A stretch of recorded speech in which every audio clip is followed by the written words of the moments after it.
Assalamualaikum warahmatullahi wabarakatuh. Alhamdulillahirrabbilalamin. Wabihi nasta'in wa ala umuri dunya waddin. Assalatu wassalamu ala asrafil anbiya'i wal mursalin wa ala alihi wa sahbihi ajma'in. Amma ba'du. Yang terhormat Bapak Aang Saiful Milah selaku dosen pengampu mata kuliah Balaghah semester 2 dan teman-teman yang saya sayangi. Perkenalkan, nama saya Indah Oktamalasari dengan NIM 2213200026, jurusan Ilmu Al-Quran dan Tafsir. Saya akan memaparkan Balaghah dalam tafsir Mafatih Al-Ghaib karya Ar-Razi. Sebelum itu kita harus tahu dulu definisi dari balaghahnya.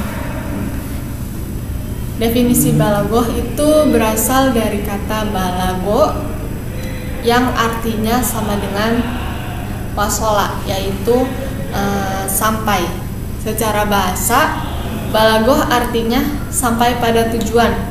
Sedangkan menurut istilah balaghah adalah pembicaraan yang sesuai dengan tuntutan orang yang diajak bicara, yang disertai dengan kefasihan dalam mengungkapkan pembicaraan tersebut. Maksudnya itu agar pesan yang disampaikan itu dapat dimengerti dan lebih efektif gitu. Maka dari pengertian tersebut, balaghah dan bahasa itu tidak bisa dipisahkan, karena balaghah juga membantu bahasa untuk menunaikan tugas-tugasnya, yaitu sebagai alat komunikasi yang mencakup dua unsur, yaitu makna dan lafaz. Selanjutnya ada sejarah ilmu balaghah. Sejarah ilmu balaghah yang kedua. Ilmu balaghah itu kan tadi adalah ilmu yang mempelajari tentang kaidah-kaidah penyampaian pesan secara efektif dan persuasif. Nah, ilmu ini pertama kali muncul dari kajian sastra terhadap beberapa syair dan pidato pada zaman jahiliyah. Kemudian dikembangkan lagi pada masa Islam Umayyah dan Abbasiyah pada abad ke-5 Hijriah. Ilmu balaghah mencapai puncaknya dan semakin utuh kajian-kajian di dalamnya yang tertuang dalam dua kitab yang disusun oleh Imam Abdul Qahir Al-Jurjani. Ilmu balaghah juga berkaitan erat dengan Al-Quran. Majas Al-Quran menjadi pemicu lahirnya ilmu balaghah karena para ulama ingin mempelajari makna-makna tersirat dalam ayat-ayat Al-Quran. Selain itu, tokoh-tokoh seperti Abdullah ibnu Al-Mu'taj dan Muqaddamah dan Qudamah bin Ja'far juga dianggap sebagai pelopor ilmu badi pada masa awal. Dalam perkembangannya, ilmu balaghah memiliki peran penting dalam dunia kefilsafatan dan keagamaan. Ilmu ini membantu seseorang untuk menyampaikan pesan secara efektif dan persuasif sehingga dapat mempengaruhi pendengarnya. Selanjutnya ada corak tafsir. Yang akan saya bahas adalah Mafatih Al-Ghaib karya Ar-Razi, yang merupakan salah satu karya terpenting Ar-Razi dalam bidang interpretasi. Siapa sih Ar-Razi ini? Ar-Razi atau Fakhruddin Ar-Razi adalah seorang teolog, filsuf, dan komentator Al-Quran Sunni Muslim yang terkenal.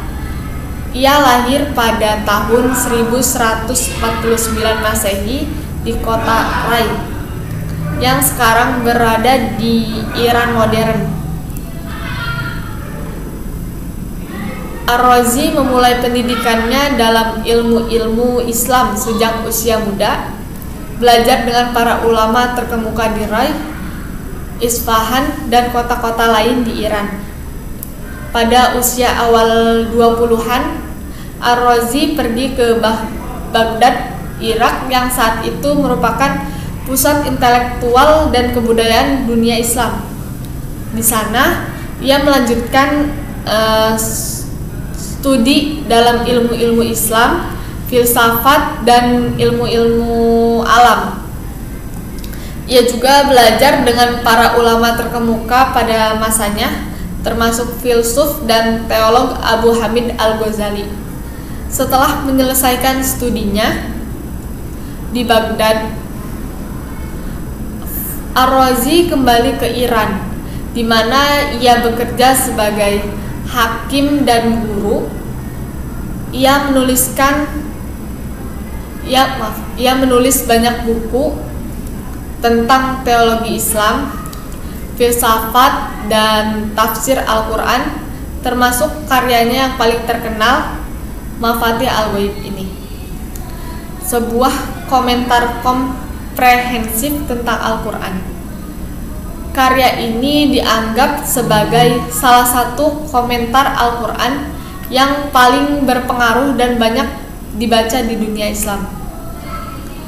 Fakhruddin Ar-Razi dikenal karena pendekatannya yang kritis terhadap masalah-masalah teologis dan filsafat. Ia percaya bahwa masalah-masalah teologis dan filsafat ia percaya bahwa akal dan wahyu keduanya adalah sumber pengetahuan, dan ia berusaha untuk mendamaikan gagasan-gagasan filsafat dan teologis dengan doktrin Islam. Ia juga terlibat dalam perdebatan dengan para ulama agama lain, termasuk umat Kristen dan Yahudi. Nah, Fakhruddin Ar-Razi itu meninggal pada tahun 1209 Masehi di kota Herat yang saat ini berada di Afghanistan. Karyanya memiliki dampak yang signifikan pada sejarah, intelektual, dan keagamaan Islam, dan ia masih banyak dipelajari dan dihormati di dunia Islam hingga saat ini. Tafsir ini dikenal dengan 3 nama yang berbeda, yaitu Tafsir Al-Kabir, Tafsir Ar-Razi, dan Mafatih Al-Ghaib. Analisis kritis terhadap buku ini meliputi pemeriksaan metodologi interpretasi, corak tafsir, dan manhaj yang digunakan oleh Ar-Razi, dan juga membahas karya-karya mufassir terkemuka. Meskipun berpendapat bahwa Mafatih Al-Ghaib bukan merupakan karya otentik dari Imam Ar-Razi, tetapi tetap diakui sebagai salah satu kontribusi pentingnya dalam bidang interpretasi. Fakhruddin Ar-Razi adalah penulis tafsir Al-Quran, tafsir Mafatih Al-Ghaib. Ar-Razi didasarkan pada keagungan tafsir Al-Kabir dan Mafatih Al-Ghaib, terinspirasi oleh inspirasi surgawi. Nah, metode tafsir Ar-Razi ini dalam Mafatih Al-Ghaib ini menggunakan metode tafsir tahlili, di mana ayat-ayat Al-Quran dianalisis secara detail. Salah satunya kekuatan Mafatih Al-Ghaib adalah fokusnya pada aspek munasabah dari Al-Quran. Ar-Razi menjelaskan hikmah di balik harmonisasi ayat-ayat Al-Quran dan mengaitkannya dalam bidang ilmu. Tafsir Mafatih Al-Ghaib juga memuat pembahasan mazhab fikih yang mengutip masukan-masukan dari para ulama dalam bidang untuk menambah kedalaman pembahasan tersebut.